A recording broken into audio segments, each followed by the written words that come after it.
everybody, Zachary from Zachary Zoo Adventures. I'm in Newport, Rhode Island, and today I'm visiting the Save the Base Hamilton Family Aquarium.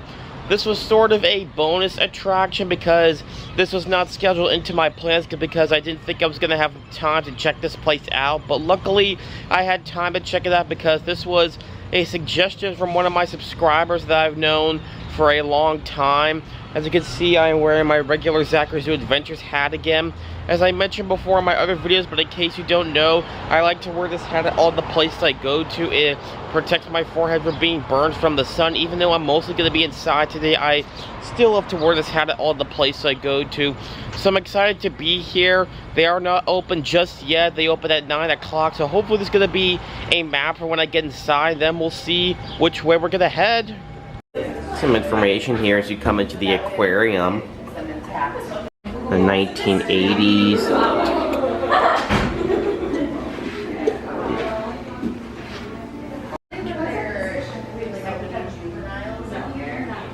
They're molting pretty frequently. It feels 3 out of 20 new ones. 2000s.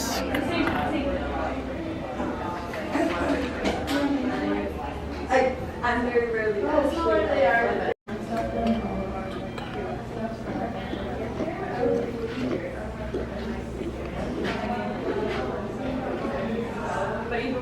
And today,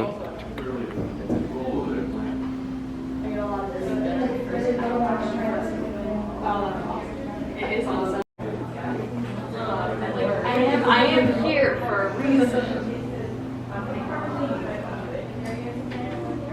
we got this nice seal here. Yeah, this is Celia, our harbor seal model.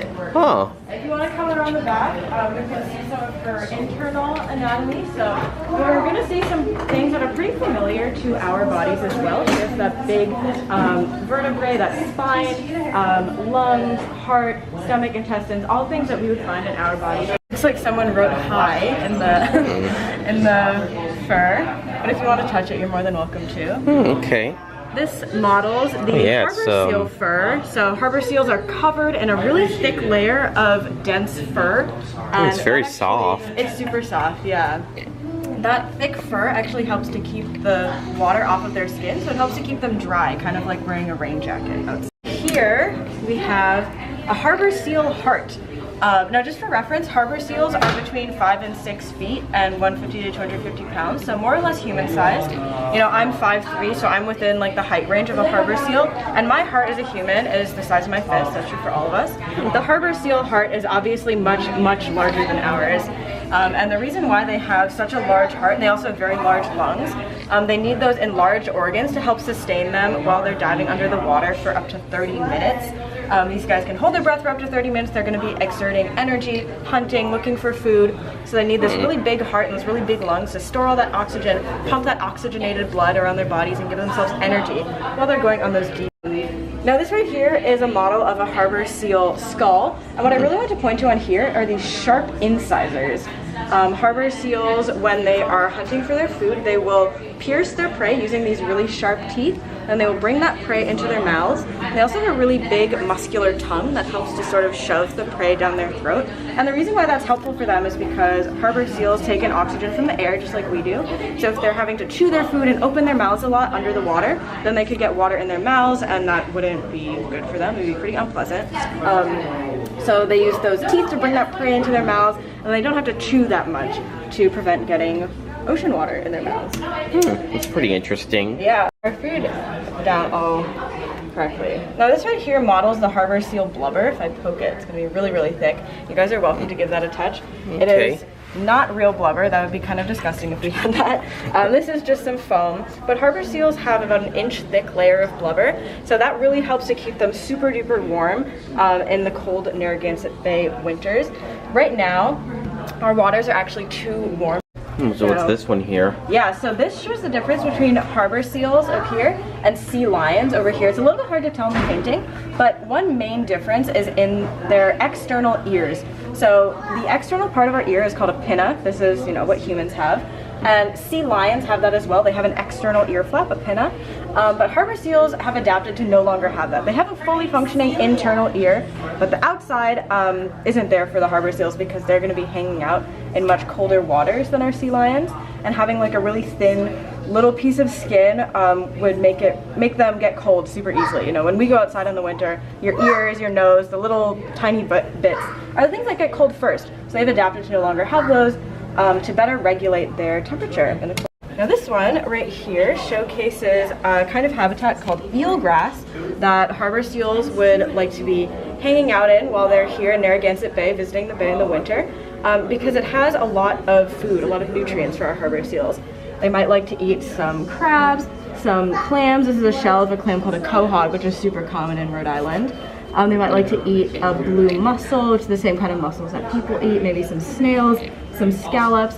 All of these animals find safety and shelter in our eelgrass, and that helps to provide the seals with the nutrients that they need. They're going to be hanging out in shallower, slightly shallower waters near rocks, just like pictured up above, and in the eelgrass. Here is, oh, fighting with me a little bit. Here we go. We open that up right there.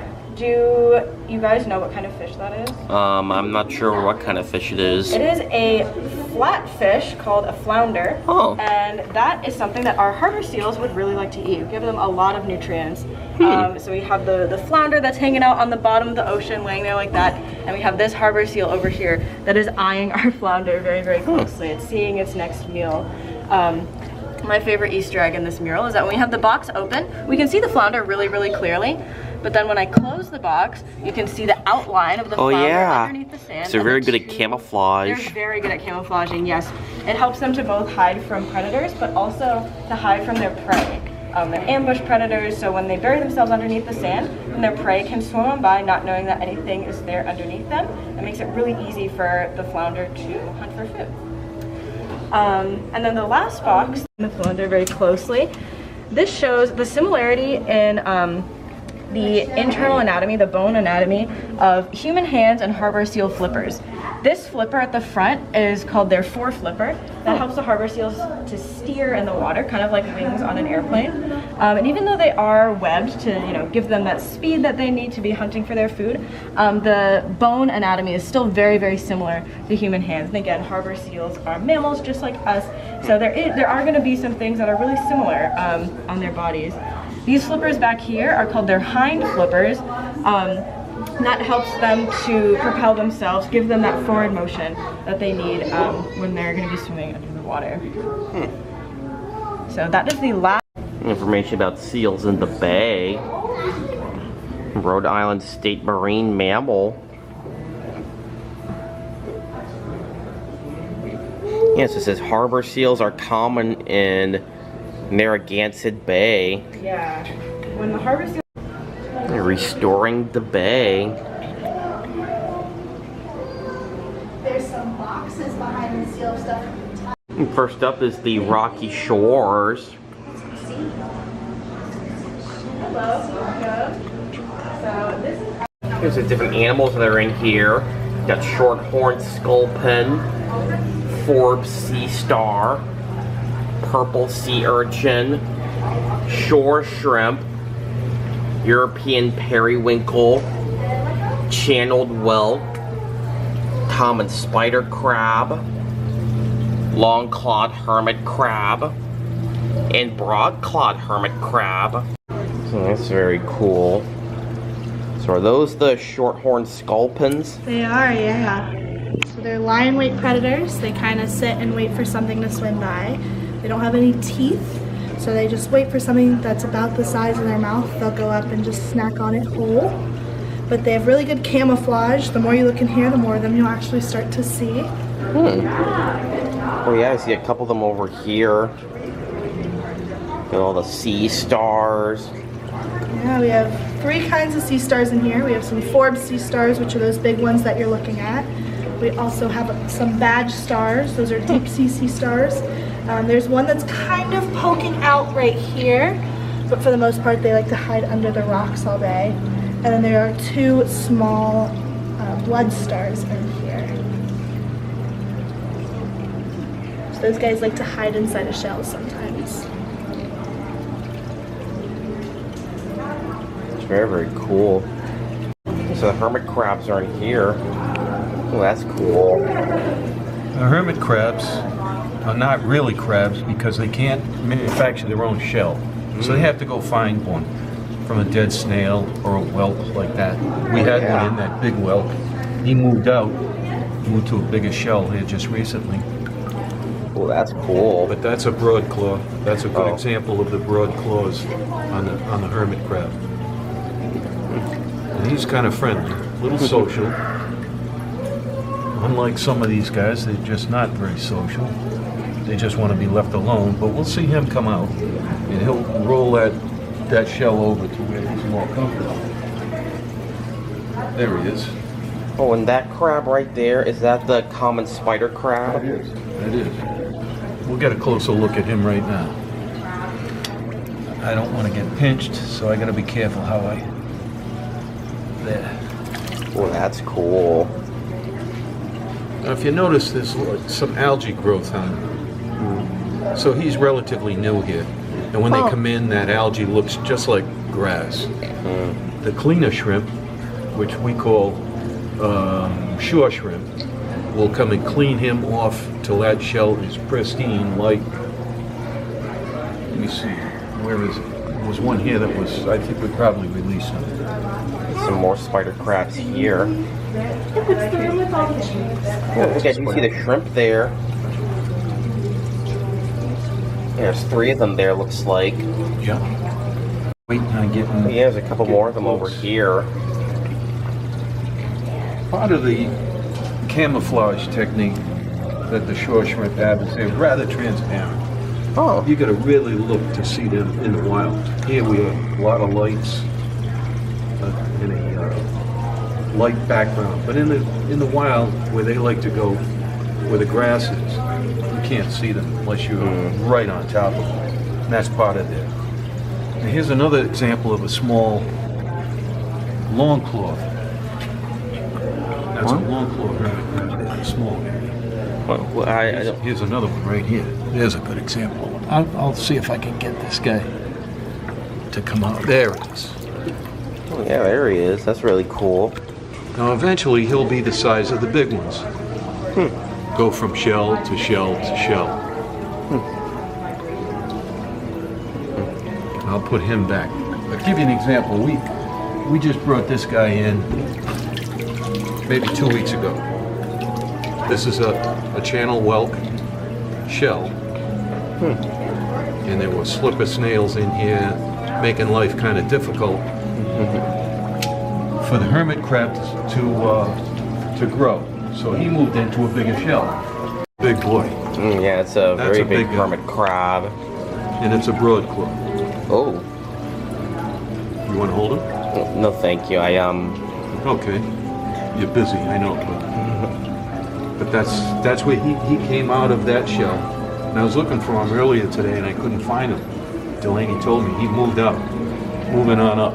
He got into a bigger place. He had that place by himself. He had some roommates there making things difficult for him before. As soon as I put him in the water, he kind of comes to life. A little more comfortable. Explore the watershed. Some more information about the Narragansett Bay. So over here, I got the nice little mini theater here, looks like. Alright, we got the upper gallery. Oh, this looks cool. Guess this must be where they have their behind the scenes tours. Got deeper waters.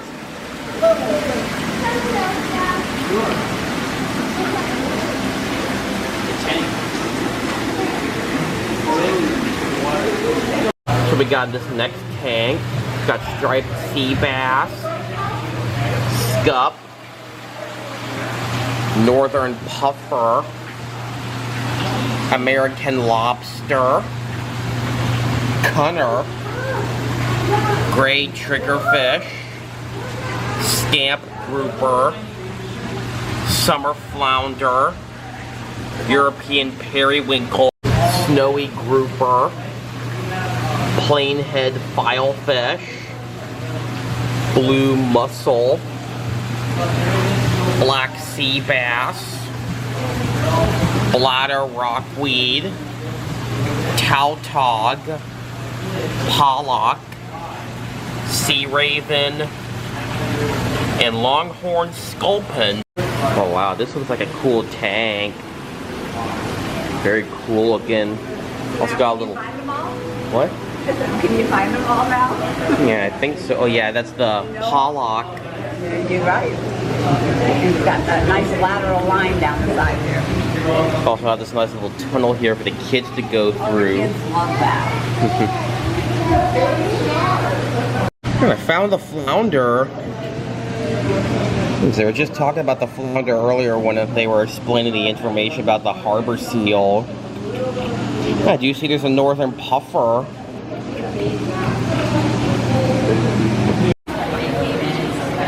There's some on the other side here, the tank. So I think that's the tautog there. Silly. Hi, silly fishy. You swim too, that's right. This is a very cool tank. Got the sandy shores.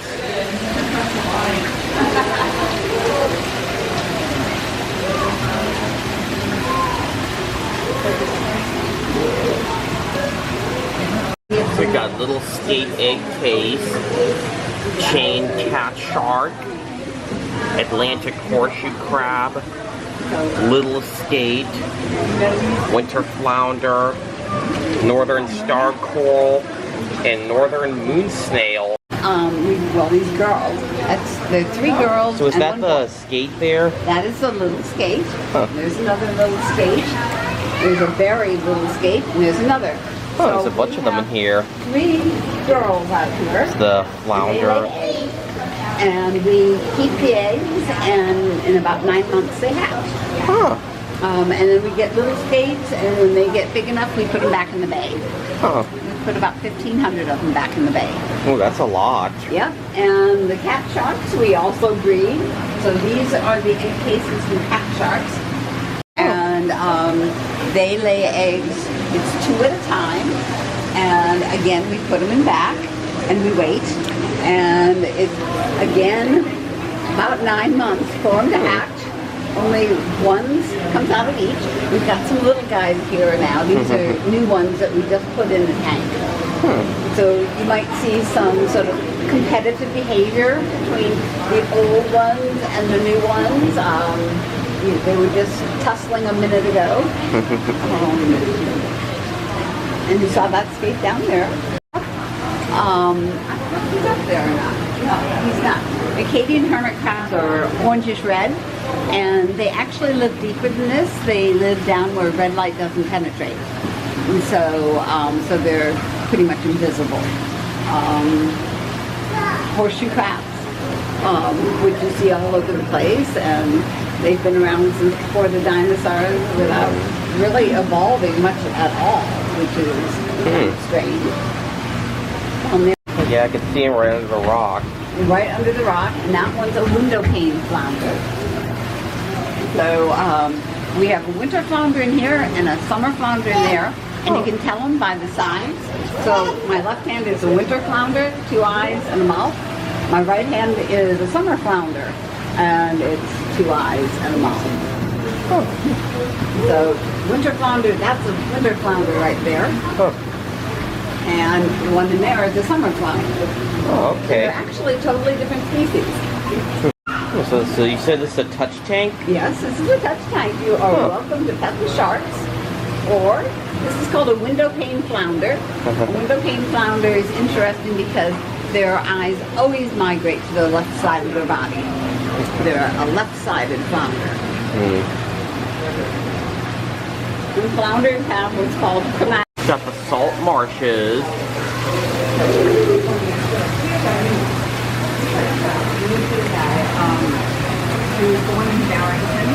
Yeah, so we got salt marsh sparrow, great blue heron, pickleweed, common cord grass, Northern diamondback terrapin, mummick hog, and sheepshead minnow. Alright, this looks cool. There's the terrapin. Got two.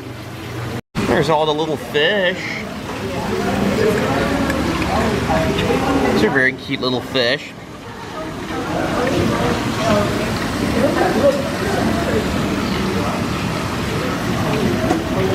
Looks like most of the fish are in the back. Yeah, so I do see there's a baby terrapin. 3 legs. Oh, he only has 3 legs. 4 now. Oh, okay. Yeah, so this young terrapin was actually born with only 3 legs. It's really, really cute. And it looks like that must be the common cordgrass. Really like the design of this area. Yeah, the murals are beautiful. Great blue heron. Oh yeah. Eelgrass. It's a very gorgeous mural. Hiding over there. Hiding clovers are very cute. They're also endangered species. Oh. And they're fun to watch on them. And it goes the adult terrapin. That is Phyllis. She's our only girl in there. Oh.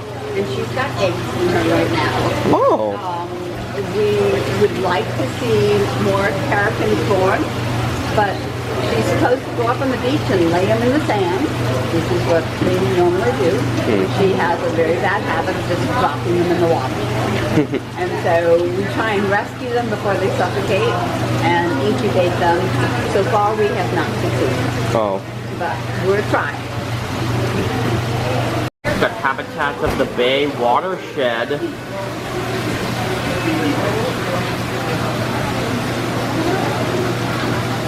Always do my best to show you the information just in case you're interested. We got American bullfrog, spotted turtle, stink pot turtle, eastern painted turtle, river cooter, pumpkin seed sunfish, and red-eared slider. There's actually 2 different habitats here. So, which turtle is this one? That's the stink pot turtle. Oh. His name's Stinky. He's our oldest guy in the aquarium. He's about 40 years old. And then we have some frogs. Yeah, I can see there's the American bullfrog. And there's a second one there. Yeah, so on the top we have the painted turtle. And then right there we have a redder slider. Okay. So which turtles did you say were the ones up on land? The one with the... The top one is a painted turtle, and then river cooter is under it, Oh. and then redder slider is right there. Yeah, so that is the red-eared slider. Oh, some fish in there too. So I'm guessing these must be the pumpkin seed fish.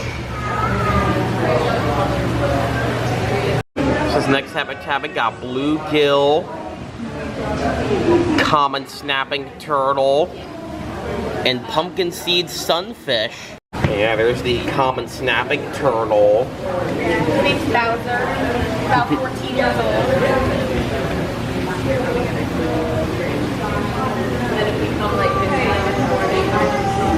You enjoy the snapping turtles.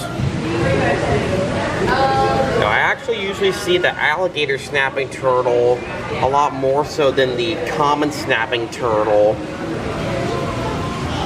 Where do you usually see them? Usually a majority of the zoos I go to. Yeah. These guys usually like to hang out in like more pond areas, so. There's all the pumpkin seed sunfish. Yeah, I'm really impressed with the design of these habitats. Yeah, we have a woman that like comes in and does all of our murals, which is great. We got this really big basking shark here hanging from the ceiling. And next up we got this touch tank here. We got the sandy bottom.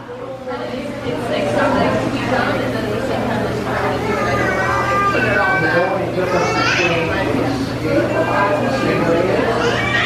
got smooth dogfish shark, barn door skate, clear nose skate, common spider crab, basking shark, and Atlantic rock crab. Yeah, there goes the dogfish shark.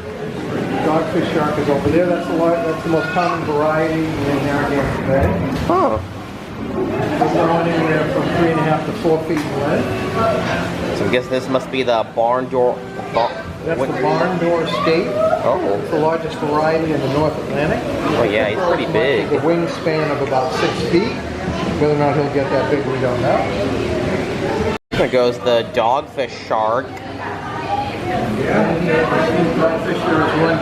You see some of the crabs. This is a touch tank, and we just want to remind you that if you do want to touch, please use 2 fingers. Yeah, so I think this is a touch tank. It's really beautiful. They're in the plankton, which means they're animals that cannot swim very well. If there's a current or something, they're just going to get taken wherever they go. So these are plankton, but so are jellyfish. So jellyfish are a lot bigger, you can see them, but they kind of just drift wherever they go. So it's pretty cool. A lot of animals are born as plankton and then they get bigger, like lobsters and fish, things like that. They start kind of like this, very small, they can't really swim, and then they get big enough to be able to swim or move around freely. Yeah. Then you have sharks like our basking shark, which eat plankton. This one here is where they have their brine shrimp. So basically I get to look through the little microscope and so hopefully you'll be able to see Yeah, it's a little hard to see it on camera, but luckily I was able to see it with my own eyes. Got the kids zone. Got this next tank. Got Atlantic needlefish. The needlefish. Northern line seahorse. Eelgrass. Northern pipefish. And code goby. Wow. A lot of temporary residents that come in and out. Oh, there's is that the needlefish or the pipefish? That's a pipefish. So pipefish is actually related to seahorses. You can kind of see how the mouth looks similar. Oh yeah, I do see that. And then our needlefish is like the one swimming up there. Oh yeah, I do see them. Thank you. There's the seahorse. You enjoy the seahorses. These seahorses are actually from Rhode Island. Oh. And there's a bunch of eelgrass bed habitats really close to here in Jamestown. And that's where we typically breed. Yeah, so there's the code goby.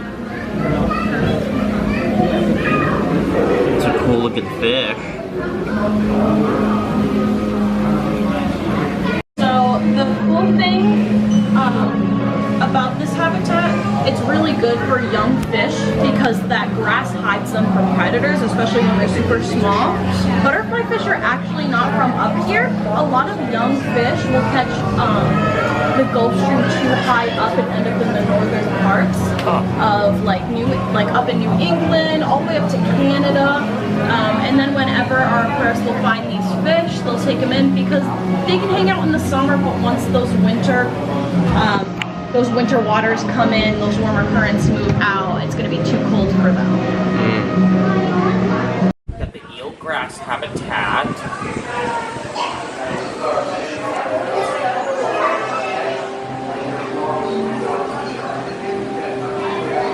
Look at this. We had a diver go off I honestly don't know where it is in Newport, but there's a pretty well-known shipwreck off of the coast of Newport. And this diver just kind of went around with a camera to show what like a typical shallow bay area looks like here in Rhode Island. So you can see like all of our seaweed species. There's definitely some fish that are going to pop up soon. He also took some videos of some eelgrass beds too, which are really cool. So you can kind of see how they function in the wild. There's a piece of the shipwreck. Oh, there's a one. fish. Yeah. I believe that's a tautog.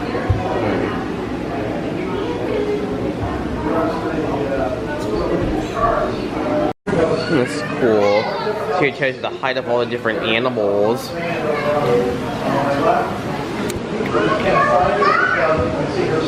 This next tank, we got short big eye, permit jack, glass eye snapper, band tail puffer, American white spotted filefish, Atlantic moonfish. Looks like a very cool tank. There's the short big eye. There's also a striped burrfish in here. I do see the burrfish. So he just came out. I do see there's the bandtail puffer. Looks like there's a couple look downs in here. The look downs weren't listed, but I do know they are look downs.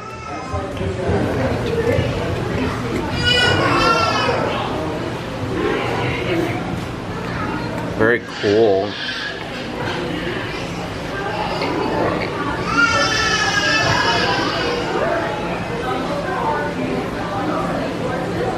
Bay of the Future.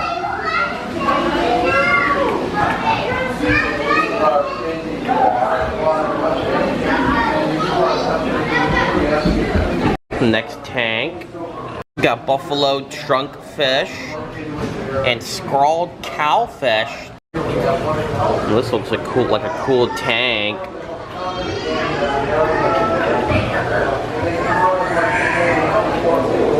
So I'm guessing these must be the trunkfish because they look way bigger than the cowfish.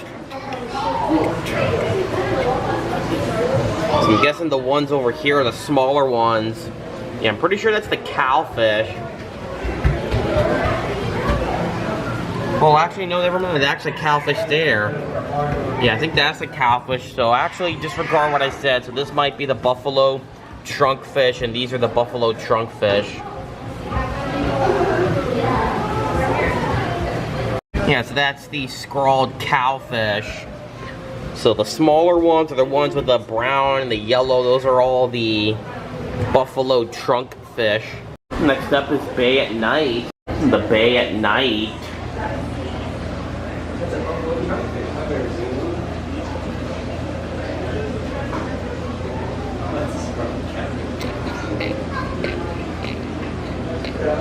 So we got northern star coral, little skate egg case, northern red anemone, and ocean pout. Wow, I love this tank.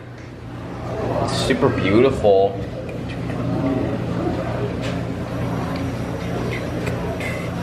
Got all these anemones. Really love the coral. Alright, and this is the habitat that has the egg cases. It's actually a little skate egg case. And there's the ocean pout, right underneath the rock. So the sign there actually is a sign for all the fish that are in these 3 tanks. But I don't see a sign for this fish because it was not listed, but I'm pretty sure that this is a lumpfish because I've seen it before at other aquariums, so I think this is a lumpfish. But correct me if I'm wrong in the comments. So we got comb jelly, lumpfish, black belly rosefish, oyster toadfish, American eel, shore shrimp, frilled anemone, red sea urchin, and short-spined brittle star. Yes, this is the tank that has the comb jellies.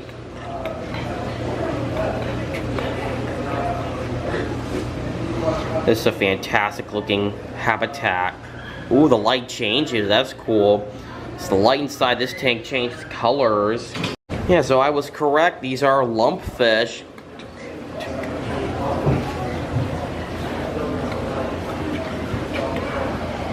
These are the black belly rosefish.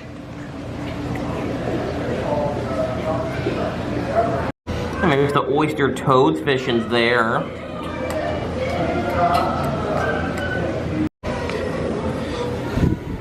I'm trying to see if I can find the American eel.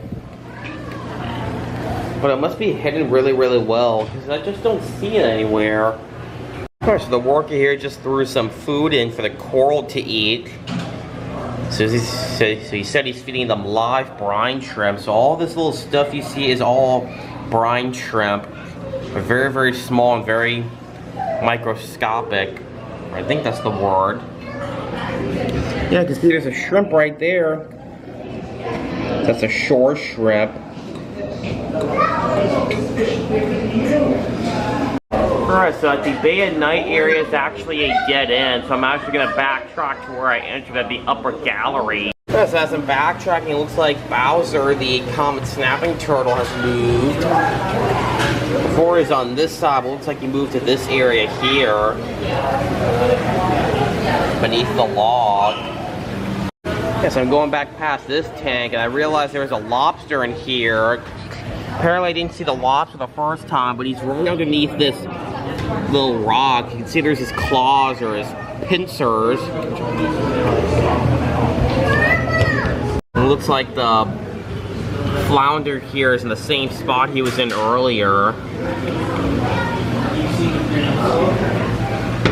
Yeah, so I entered the aquarium at the lower gallery.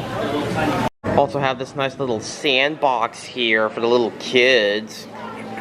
Also got the gift shop here. And so I basically exit the aquarium right from where I entered. Alright, so I'm back outside the aquarium as this is going to complete my visit to the Save the Bays Hamilton Family Aquarium in Newport, Rhode Island. Had such a great time coming here today. It was really, really fun. I enjoyed it. Not a super big aquarium, but it was still very, very fun because I liked how at each habitat you go to, there is a worker that tells you information about the animals. So that was very, very fun, very educational.